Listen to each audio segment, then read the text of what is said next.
gonna knock over every single one of these. This one is nice. So, I mean, these are really beautiful fossils. And when I was with these paleontologists, they would show me a fossil like this. And, you know, they talk in such technical terms, it's hard for me to kind of get it. And so my job as a comic book person was, in this comic book, whenever one of the scientists touched a fossil, you actually transported back to this time period, you know, millions of years ago. So you could actually see what this thing was and it would come to life. I mean, these are beautiful. They're like artwork. That's how I look at it. Even if I read this, it's like, okay, I kind of get it. But if I could actually be transported back to that cave, you can do that in a comic book. So, I mean, this is not a cockroach, but it's close. And in my comic book, we have these kids get transported back in time to Pangaea, which is the original Antarctica. Antarctica was part of one landmass. It broke apart into Gondwana and eventually broke apart and became Antarctica and settled where the South Pole is now. But somewhere in that period, there were giant creatures like this. So you think cockroaches are bad now? Try stomping that thing out. No. Oh, that looks as big as a Texas cockroach. Maybe. Here we go. All right. Yeah, so this is what I'm talking about. You know, the magic. When I was working with these paleontologists, of course, they're uncovering one little section of, you know, a dinosaur like this. It took about 20 years to excavate because frozen rock of Antarctica is the hardest to get an actual dinosaur out of. So they would break off and come back with little sections, unveil, you know, what might just be a finger. And then over a 20-year period, they slowly piece it together. And the kind of final reveal is to see the whole thing as it was, and you can imagine it. So what I do in the comic book and the movie is that you can actually see what this guy or similar dino like this actually looked like. And what the terrain was back then was not a barren wasteland of ice and snow, but it was, you know, tropical jungle, much like you might find in New Zealand today. So this is kind of cool over here. So I like you can see the skeleton and then come back over here. So we do a lot of that in the movie as well as the comic book, you know, where you can see a piece of a fossil come to life and then show it like this. And in a comic book, of course, I have kids who are able to go on these adventures and time travel back, you know, sometimes hundreds of millions of years ago to see creatures like this. I mean, sometimes I try to imagine like being around this thing. So in Antarctica, there's a similar creature, a titanosaur, who is also humongous like this, but very peaceful plant eater. So probably not dangerous to you other than maybe accidentally getting stepped on. Try to imagine this thing actually walking around. You can actually see that in the movie in 3D, no less. These little guys, I kind of like the little guys. I mean, we've seen Jurassic Park, and the little guys are always sometimes the scariest because they look cute, but then of course they're gonna. But in my book, you know, they're the ones the kids like to take the selfies with and things like that. And then to see a landscape like this, yes, this is what Antarctica would kind of look like back then. And so part of the job of the paleontologist is to figure out what happened to that dinosaur when it died. This is kind of perfect. Like, which of these dinos are suspect? You know, could have killed this one. How did it die? And what was it doing up to the point where it died? And of course, like any good detective, you're looking for clues. Here we have really great footprints, possible predator, suspect, number one right here. This guy right next to it, but obviously too small to have killed that one. Witness who got away. So that was the other interesting thing. I actually got to see a living, breathing dinosaur. Can you guess what that was? It was a penguin.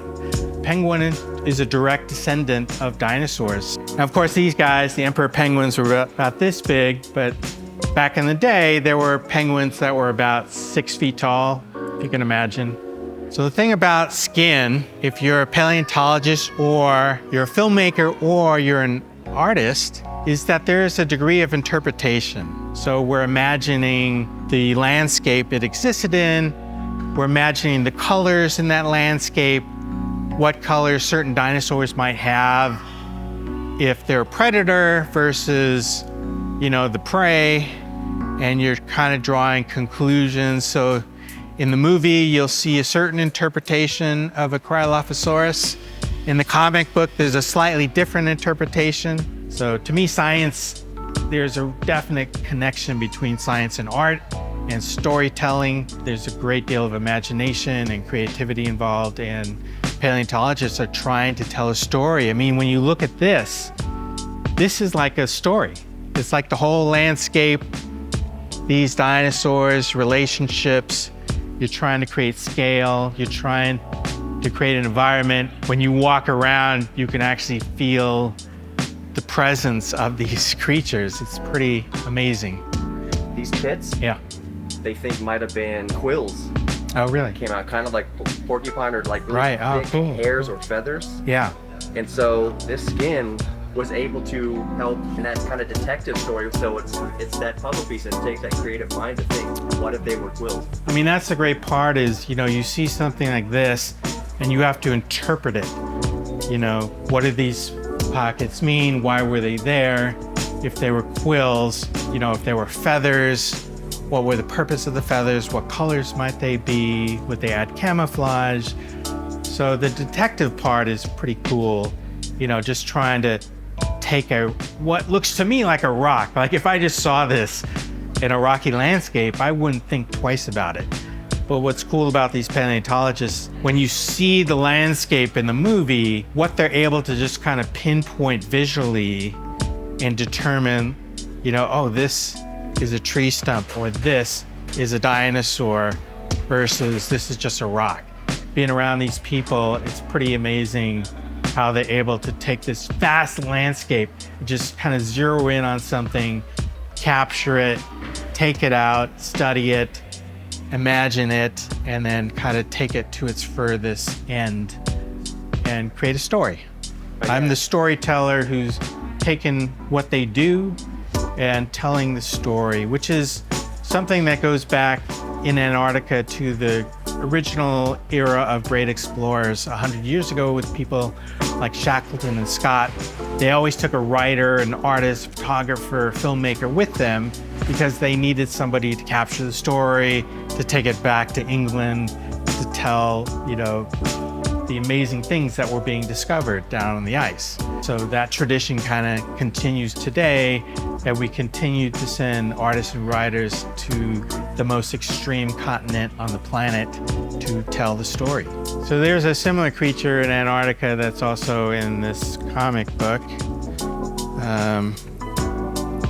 Here, pterosaur, that the kids have a little close run-in with one of them. So imagine running in with one of these guys. It's pretty intimidating, I would say. These claws are made for grabbing and going.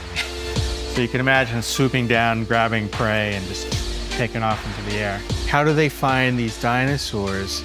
Antarctica is covered with, about 98% of it's covered with snow and ice, sometimes 3 miles deep. And so the places that they can look for these fossils are the exposed landscapes, which happen to be, the highest and the coldest places and the windiest places on Earth. So we're talking 13,000, 14,000 foot, peaks of the Transantarctic Mountains with incredible, winds. And so they're flying with helicopters and then trying to follow glacier paths, imagining glaciers digging up. It's just constantly churning the earth and then carrying these fossils and rocks and then depositing them and trying to figure out where is that deposit. And, sometimes they look at these cliff sides and you could actually see the different eras, and then, using all those detective skills, like where is the body? Where are the bodies? And to me, that's amazing because Antarctica is as big as North America. And so to find, creatures like this in a landscape that big is pretty amazing. Yeah, so I'm looking at this T-Rex, and if you were a detective and trying to figure out how this T-Rex died, you're looking for clues. And so this one famously has half of its tail missing. They found, bite marks in its backbone area, so you're imagining it had some kind of epic battle, but who with? Another T-Rex? Perhaps. Those are the clues that you would be looking for, trying to match bite marks, like any good detective, to figure out who the perpetrator was. How long did it take to die? Did it die in a fight and then the body was left and then other smaller animals came to feed off of it? These are the kinds of things paleontologists do so well, to kind of recreate that story, figure out the mystery of how this amazing creature died. So my name is Greg Neri, and I am the author of the time-traveling Dino Detectives of Antarctica. I'm also co-chair of the Antarctic Artists and Writers Collective. So what does that mean? So I'm one of the lucky few artists and writers who were sent to Antarctica, the most extreme continent on Earth, to help tell the story of this amazing continent. This is a tradition that kind of goes back 100 years ago during the great era of the original explorers, people like Shackleton and Scott, who always took artists and writers with them to tell the story of the amazing science discoveries that were going on there. And so this tradition continues today. So every year, the National Science Foundation sends artists and writers, photographers, filmmakers, performers, creative people who use their talents to help tell the story not only of Antarctica, but the science going on down there. Antarctica is not a place you can just go to. It is a continent devoted to science, and the paleontologists who were part of this adventure were one of the groups I was involved with. So not only did I create this comic book, but we also created an amazing giant screen experience in 3D, the Dinosaurs of Antarctica. Both of these projects were designed to tell the story of the paleontologists who were looking for the dinosaurs of Antarctica and also the lost forests of Antarctica. What we know today when we think about this place, the bottom of the world is just this barren, icy wasteland. But once upon a time, it was covered with lush jungle and swampy terrain. And so one of the reasons, we make films and we create comic books is to show these things.